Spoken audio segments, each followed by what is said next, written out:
And I'll give you the truth why I'm not Speaker. It's because one person, a member of Congress, wanted me to stop an ethics complaint because he slept with a 17-year-old.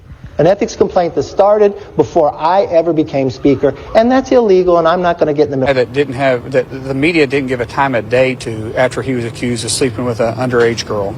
And there's a reason why no one in the conference came and defended him, because we had all seen the videos he was showing on the House floor that all of us had walked away of the girls that he had slept with. He'd brag about how he would crush ED medicine and chase it with an energy drink so he could go all night. This is obviously before you got married. And so when that accusation came out, no one defended him, and then no one on the media would give him a time of the day. All of a sudden he found fame because he opposed the Speaker of the House back in November. And he's always stayed there, and he was never going to leave until he got this last moment of fame by going after a motion to vacate. This morning, new pressure on the House Ethics Committee to release its report on former Florida Congressman Matt Gaetz. New testimony emerging on Friday from a woman who says she saw Gaetz, quote, having sex with a minor at a house party in Orlando in 2017, according to a statement from her lawyer, who says the woman testified before the committee in April. A Gaetz spokesperson responding, saying, Merrick Garland's DOJ cleared Matt Gaetz and didn't charge him. Are you alleging Garland is part of a cover-up? Gaetz, who is President-elect Donald Trump's pick for Attorney General, faces allegations of sexual misconduct and illicit drug use, which he denies. The House ethics investigation into Gaetz effectively ending this week after he resigned from Congress following Trump's announcement. Lawmakers on both sides of the aisle now calling for the committee to release its report before a confirmation vote. I am going to demand release of the Ethics Committee report. There should not be any limitation on the Senate Judiciary Committee's investigation. But House Speaker Mike Johnson argues the report should stay buried. It is very important to maintain the House's tradition of not issuing ethics reports on people who are no longer members of Congress. I think it would open a Pandora's box. No, it would put him on blast. Why wouldn't you release it? That is Matt Gaetz. They are talking about Matt Gaetz, who will be the Attorney General, which is wild to me. This man will go from being investigated to being over the people who were investigating him. Come on, we know why he did this. He quit early because he already got another job. He knew the ruling. Another one of Trump's stooges beating the system just like Trump beats the system. He's going to avoid having his file let out there and being put out what a creep he is. And Trump is using the president's seat to avoid jail time, to avoid prison.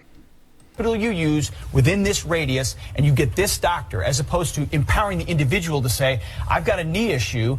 Dr. Jones down the street could help me with it, and the dollars could follow me to get that addressed. People are still getting on lists to get to see their doctors. Unfortunately. Look at this. Veterans granted disability compensation. If you compare after World War II, 1.5 million veterans, 2017, 4.5 million veterans. This is a really complicated discussion. This is about disability ratings, which isn't always necessarily tied to health care, but the idea that the health care you get is about service-connected disabilities. So if you go to war and you get injured, we'll take care of you.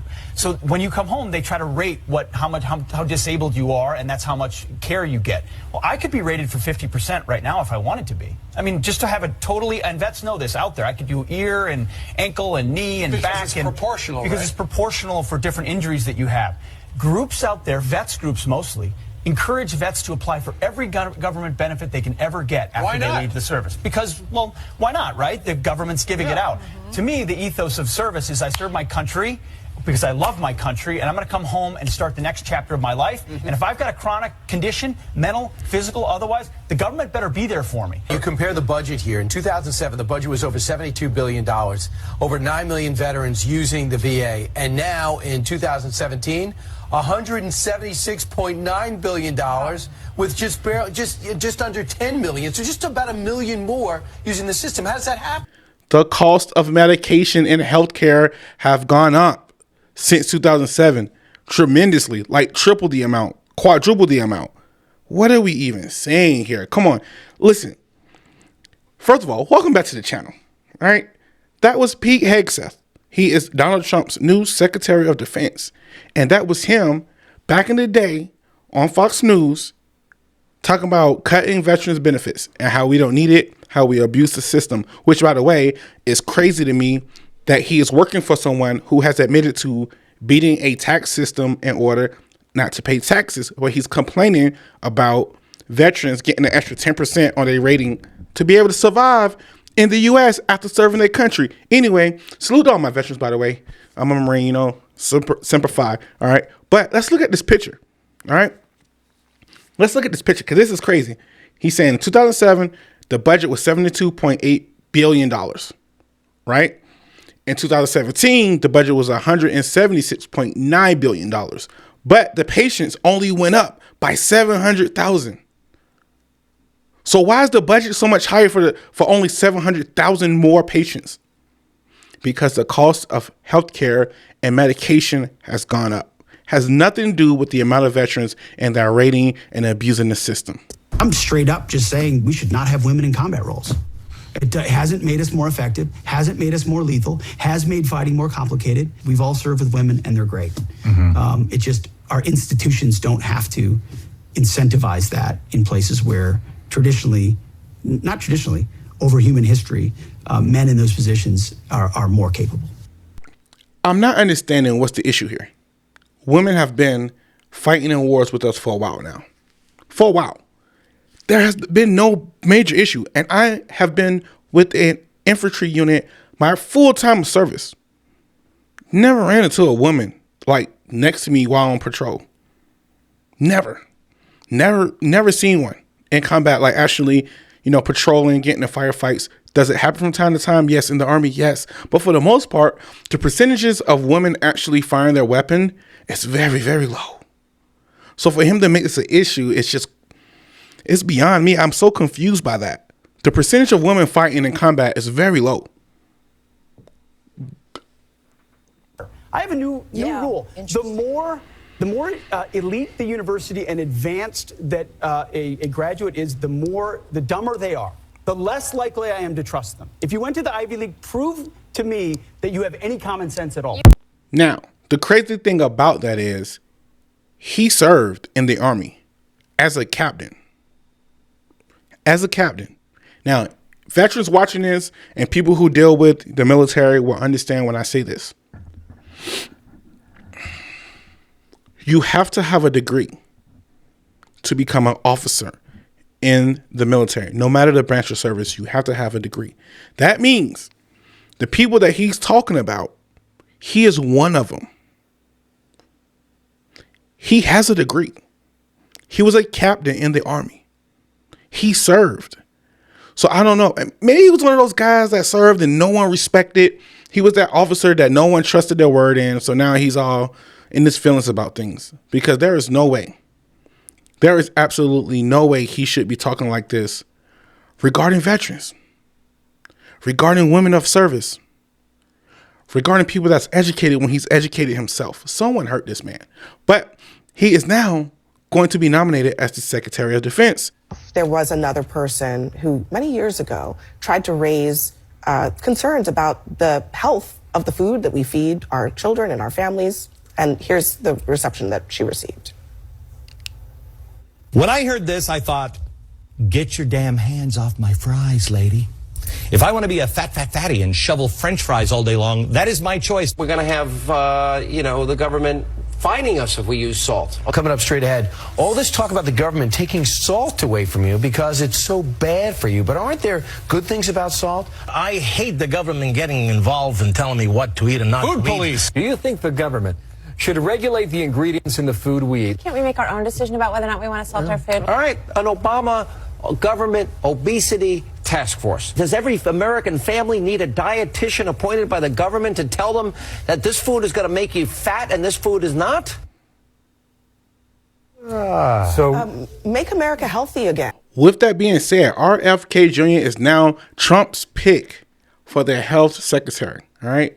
I don't understand these picks. I'm very confused by that because he doesn't even believe in vaccines. He don't even think that they're are helpful. He doesn't think there are even one good vaccine out there, even though science has proven otherwise. I will give him this. We do need some better health choices in America, especially in the schools.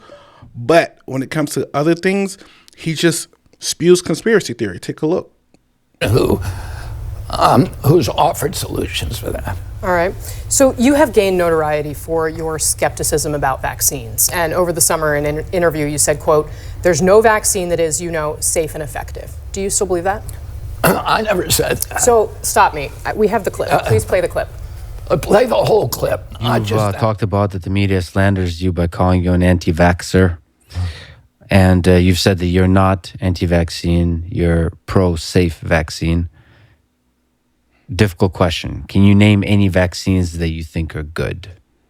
I think some of the live virus vaccines are probably averting more problems than they're causing. There's no vaccine that is, safe and effective.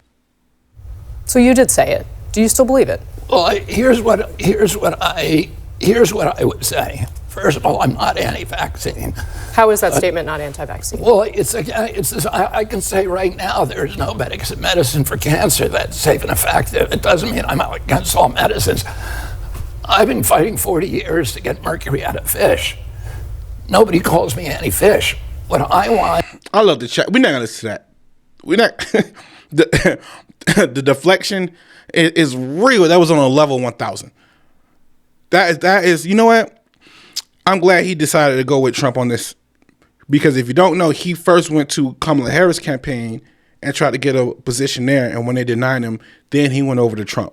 All right, he just worked the deal to get a job. All right, that is who's running your health department. Doesn't believe in vaccines, even though he is a fairly healthy man when it comes to physical fitness, so he does have some knowledge when it comes to nutrition. But I'm worried about the health internally, not just with food. And if something happens like another pandemic, he's going to be the first one to deny vaccines. Even though there were issues, listen, I'm going to be fair on this channel, all right? There were a lot of issues with the COVID vaccine, how they handled COVID. But some handling was needed, and this is not the person that's going to handle it. Last but not least, we got Elon Musk and Vivek. I can't even pronounce his name, all right? That's going to be a whole nother video, because Department of Government Efficiency, Doge, you don't think that goes hand in hand? We're going to talk about it next video. If you are still here, hit that like and subscribe button. I will see you next video.